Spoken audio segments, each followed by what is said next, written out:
Carolyn Leavitt struggled badly while defending Donald Trump today. So badly that she was openly laughed at when she failed to answer a question from a conservative reporter about Trump's clearly racist post. She attempted a response, but it only highlighted how MAGA tries to reframe Trump as misunderstood while simultaneously inventing a villainous caricature of the left. The contrast was absurd, and the reaction in the room reflected that. The awkwardness didn't stop there. The press conference also forced Leavitt to address a legal setback in her own home state, adding to the pressure. And then there was the broader issue of Trump's social media behavior, particularly ironic given her previous claims that some controversial posts weren't even written by him, but by staff. Journalist Aaron Rupar recently stitched together clips of Trump discussing a post he supposedly didn't make, undercutting that defense entirely. Let's start there before getting to the moment where Leavitt couldn't answer and was laughed at over the latest post. The post should be taken as the policy of the Trump administration. It's coming straight from the horse's mouth. When you see it on Truth Social, you know it's directly from President Trump. That's the beauty of this president and his transparency and relaying this administration's policies to all of you and to the rest of the world. That somebody posts a staffer, post, and I knew it was all about, if you take a look at that and see the whole thing, it was a small section at the very end, but that was about fraudulent elections, which we have a lot of them. We're going to get it stopped. And I liked the beginning, I thought, and just passed it on. And I guess probably nobody reviewed the end of it, because what I saw at the beginning was really, really strong. It was about fraudulent elections. And anytime I see that stuff, and when it's credible, you put it up. But somebody slipped and missed a very small part. Now, by the way, again, the takeoff one, I guess, I didn't do it, by the way. This was done by somebody else. This was a retruth. That was not done by us. But that was a very strong truth. It was a very strong statement made about the fraudulent elections in a certain part of our country, which are really bad. So apparently, everything Donald Trump posts on Truth Social is straight from the horse's mouth, except when a racist post suddenly gets deleted. Then, somehow, it wasn't really him. That's the defense we'll be asking Caroline Leavitt about shortly. The inconsistency is glaring. The messaging shifts depending on what's politically convenient, and they seem to assume the public won't notice. What's more troubling is the underlying attitude, the belief that supporters won't question contradictions and critics won't demand answers. The pattern suggests a communication strategy built on deflection. Insist Trump personally authors everything when it's popular, distance him when it's damaging. That kind of selective accountability raises bigger concerns about transparency and honesty. Leavitt has tried to impose that framing before, particularly when pressed on issues like free speech.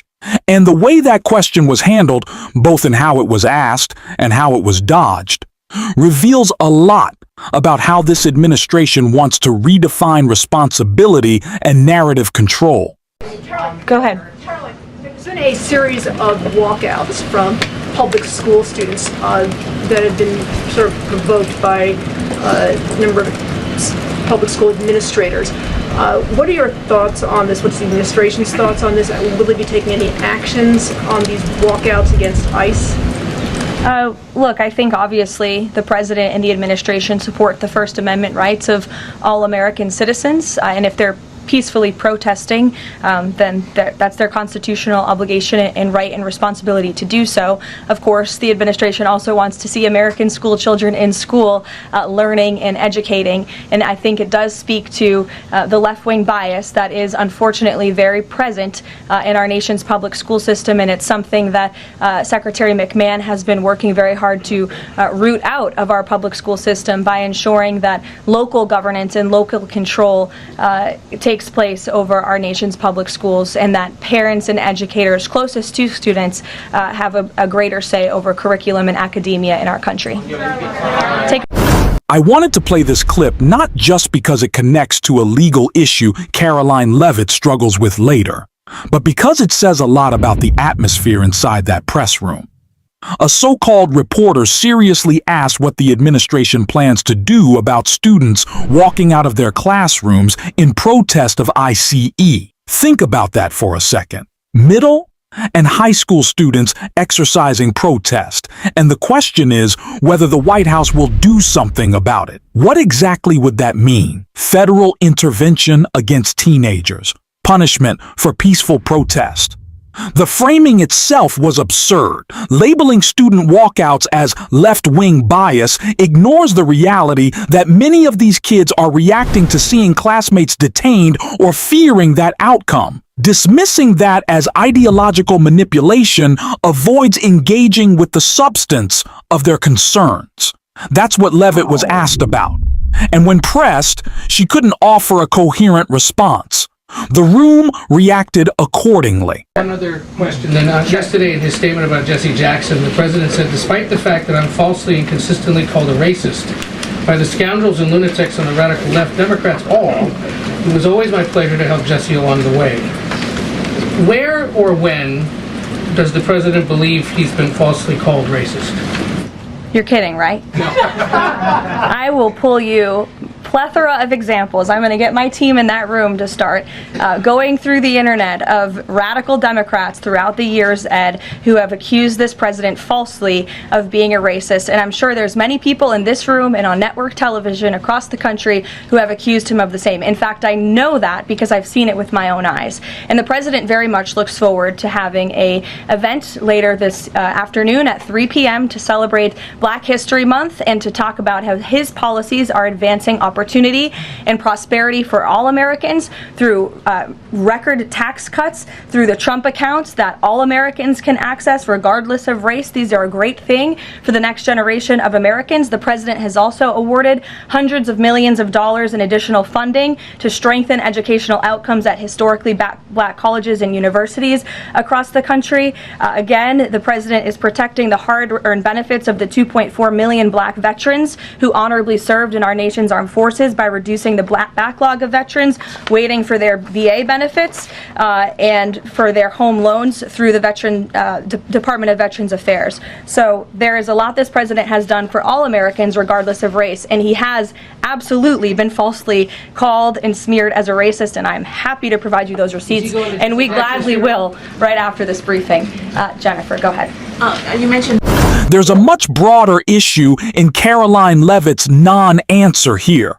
When she said she would have her team find examples online, it exposed the weakness of the claim she was defending. If someone truly believed the president was being falsely labeled racist, they wouldn't need to crowdsource proof from random corners of the internet. They would already have clear examples from credible public figures. She didn't cite elected Democrats like Gavin Newsom or members of Congress making false accusations because that's not what she's pointing to.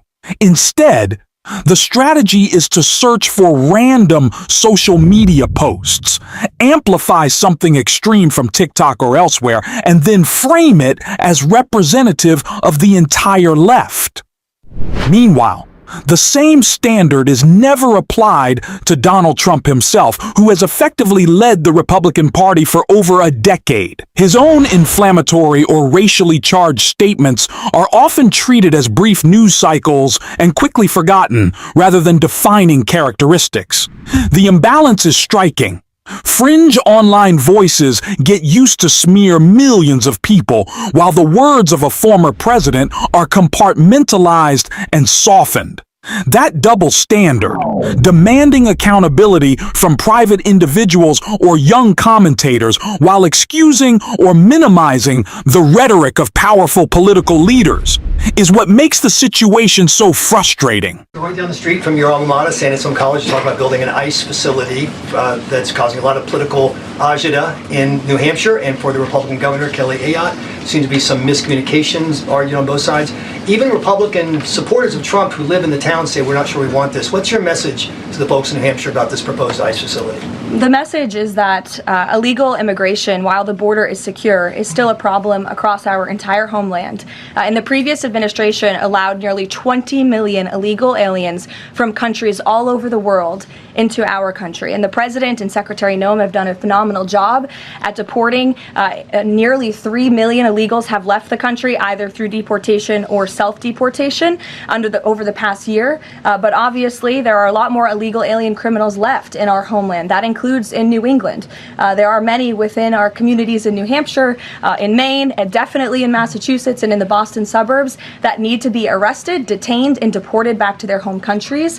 And so the President and Secretary Noem, and I know ICE, are engaged with local governors across the whole country, including in New Hampshire, to open more detention facilities. This is an unfortunate consequence of the previous administration's border invasion that the President has thankfully put a stop to, but of course we still need to grapple with the illegal alien criminals who are here, and that requires more detention space. We still have the power to push back. These may look like small wins at first, but they're meaningful victories that prove change is possible. Public pressure works. Shifting public opinion works. Staying engaged works. And that's exactly what we should keep doing, and what we'll continue covering on this show. If you want to support that effort, hit subscribe, leave a like on the video, and if you made it to the end, drop a blue heart in the comments. And until next time, I will see you soon.